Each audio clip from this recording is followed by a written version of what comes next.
Olá e bem-vindos. Hoje a gente vai fazer uma coisa um pouco diferente. Em vez de olhar para fora, a gente vai olhar para dentro. O mergulho interno. Exato. Especificamente para uma das áreas mais densamente povoadas e críticas do nosso corpo, a cavidade torácica. Mas o nosso foco não vai ser só o coração ou os pulmões isoladamente. A nossa missão aqui é explorar o espaço entre eles, uma região chamada mediastino. Isso. A fonte que a gente tem é basicamente um mapa anatômico super detalhado e o desafio é transformar esse mapa, que é técnico, né, numa expedição mesmo. Entender não só o que está lá, mas por que está lá, qual é a lógica. E essa é a pergunta fundamental, porque assim, não é só sobre decorar nomes para uma prova. Não. É sobre entender o design, a engenharia por trás. A cavidade torácica é tipo o centro de operações de uma cidade inteira. Boa analogia. E o mediastino seria, sei lá, o distrito central, né? Onde fica a infraestrutura crítica. É por ali que passam as grandes vias, onde fica a usina de força, tudo. Entender essa organização é entender como o corpo resolve problemas super complexos de logística e proteção num espaço minúsculo. Certo. Então, por onde a gente começa a desenhar esse mapa? Quando eu penso no tórax, eu imagino um baú com tudo meio junto ali dentro, coração, pulmões, mas é mais organizado que isso, imagino. Muito mais. O primeiro grande princípio de organização é a compartimentalização. A cavidade torácica não é um espaço único, de jeito nenhum. Ah, não é? Ela é dividida em 3 setores.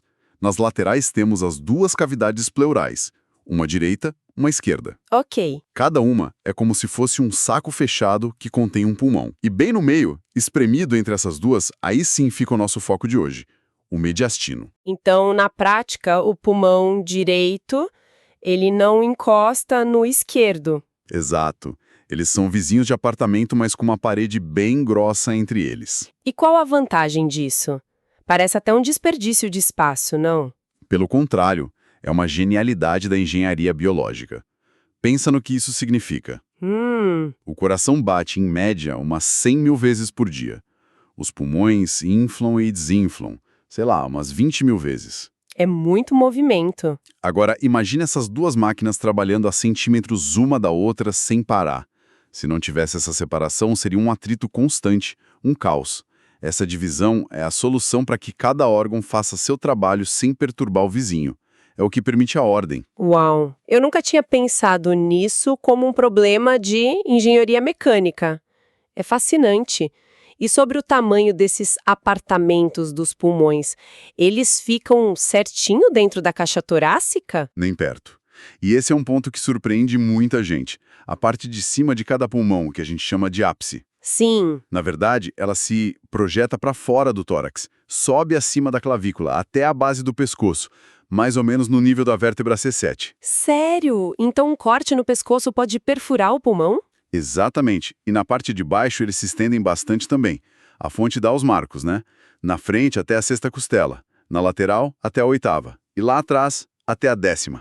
Eles são bem maiores do que a gente imagina, então. Bem maiores. Ok, o mapa está começando a tomar forma, temos os 2 grandes territórios dos pulmões. Agora vamos para esse corredor central, o mediastino. Ele também é subdividido, né? Como funciona? Sim, existe um divisor de águas, por assim dizer. É um plano horizontal imaginário. Um plano imaginário. Se você colocar o dedo na parte de cima do osso do peito, o externo, e deslizar para baixo, vai sentir uma lombadinha.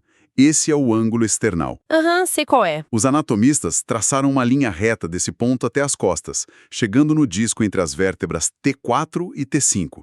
É como se a gente passasse uma prateleira invisível ali dentro. Uma prateleira, gostei da analogia. E o que fica em cima e o que fica embaixo dessa prateleira? Simples. Tudo que está acima dela é o mediastino superior. E tudo que está abaixo, o mediastino inferior. E isso ajuda em quê? Ajuda a organizar tudo. Estruturas que são de passagem, tipo o esôfago que leva a comida, elas passam pelas 2 regiões. Mas outras estruturas têm um endereço mais fixo. A traqueia, por exemplo, o tubo de ar, ela fica principalmente no mediastino superior. E faz todo sentido, né? Por quê? Porque é ali em cima que ela precisa se dividir para mandar o ar para cada um dos pulmões. A anatomia segue a lógica da função, sempre. Certo. Então o andar de cima tem a traqueia, os grandes vasos sanguíneos entrando e saindo, e o andar de baixo, o mediastino inferior. Ainda parece uma área bem grande. Como ela se organiza? Ela se organiza em torno do murador mais ilustre, o coração. Ah, claro. O coração não está solto ali. Ele fica dentro de um saco protetor, bem fibroso, chamado pericárdio. Essa unidade, coração mais pericárdio, ocupa o centro do mediastino inferior. E por isso essa região é chamada de mediastino médio. Médio, de meio. Faz sentido. E a partir daí, fica super simples. O espaço que sobra na frente do coração é o mediastino anterior. E o espaço que sobra atrás é o mediastino posterior. Que elegante. O coração é a referência para toda a vizinhança. Exatamente. E saber essa localização precisa, que o coração está no mediastino médio, tem alguma aplicação prática, assim, no dia a dia de um médico? Totalmente. Pensa na ausculta cardíaca. Quando um profissional coloca o estetoscópio no peito de alguém, Sim. ele não está procurando aleatoriamente. Ele está mirando nos sons específicos das 4 válvulas do coração. E para ouvir com clareza, ele precisa ir nos pontos da parede torácica onde o som de cada válvula se propaga melhor. E esses pontos têm a ver com essa localização. Tudo a ver. A fonte até detalha, né? O segundo espaço entre as costelas à direita e à esquerda do externo, o quarto à direita, o quinto à esquerda. Conhecer a anatomia do mediastino médio permite correlacionar um som, ouvido na superfície, com um evento mecânico acontecendo lá dentro. É a base do exame físico. Fascinante. Já fomos para frente, para o meio, e o que tem nos bastidores? O que a gente encontra no mediastino posterior? O mediastino posterior é um corredor de passagem crucial. Ali a gente encontra principalmente o esôfago, continuando sua viagem até o estômago. Passando atrás do coração. Exatamente atrás do coração. E é por isso, aliás, que um refluxo muito forte pode causar uma dor no peito que às vezes é confundida com um infarto. A proximidade confunde os sintomas. Entendi. Além do esôfago, ali atrás, a gente também encontra o ponto final da traqueia, justamente onde ela se divide nos 2 brônquios principais, que são os dutos que entram nos pulmões. Espera aí. Então a divisão da traqueia acontece atrás do coração? Exato. E aqui a fonte toca num ponto interessante, um pequeno debate acadêmico. Ah, adoro quando tem debate. Alguns anatomistas classificam os brônquios como parte do mediastino médio, sabe? Porque eles estão ligados à raiz dos pulmões. Certo. Mas a fonte que a gente está usando adota uma abordagem mais lógica, eu diria. O pericárdio é a fronteira. O que está dentro ou na frente dele é médio ou anterior. O que está atrás é posterior. Simples assim. Gosto dessa simplicidade. Resolve a questão, né? No fim, são modelos para a gente entender uma realidade complexa. Exato. O importante é a consistência do modelo que você escolhe usar. Perfeito. Agora, para completar o nosso mapa, falta uma área. A gente falou do meio, de trás, e aquele espacinho na frente do coração, o mediastino anterior. E a parte de cima também. Tem algo importante ali. Ouvi falar de uma estrutura meio misteriosa nessa região. O timo. O que ele faz? O timo, se o coração é a usina de força. O timo é a academia de forças especiais do corpo. Gostei. A fonte o descreve de um jeito bem preciso. Diz que ele serve para educar linfócitos importantes contra autoantígenos. Traduzindo? Traduzindo, o timo é uma escola. Células de defesa imaturas, os linfócitos T, chegam lá. E dentro do timo elas passam por um treinamento super rigoroso. Elas são apresentadas a pedacinhos de todas as proteínas do nosso próprio corpo. A regra é clara: se a célula de defesa atacar qualquer parte amiga, ela é eliminada. É um processo de seleção. Um processo brutal de seleção. Só as células que aprendem a tolerar o que é próprio e focar só em invasores conseguem se formar e sair para patrulhar o corpo. Que ideia incrível. É um centro de treinamento para evitar o fogo amigo, para que o nosso sistema de defesa não ataque a gente. E essa ideia de preparação, de educação, mostra que ter um método para dominar informações complexas é crucial, não só para o corpo, né? Mas para quem estuda o corpo. A quantidade de detalhes, como esses que a gente está vendo, pode ser esmagadora. Se você é estudante e quer se preparar de verdade, entra agora em medcob.com.br, baixe o app e aproveita o maior banco de questões do Brasil com provas anteriores de todas as instituições, questões comentadas, resumos práticos, aulas completas e flashcards pronto para revisar onde quiser. Exato. E ter as ferramentas certas para organizar e testar esse conhecimento é o que faz a diferença.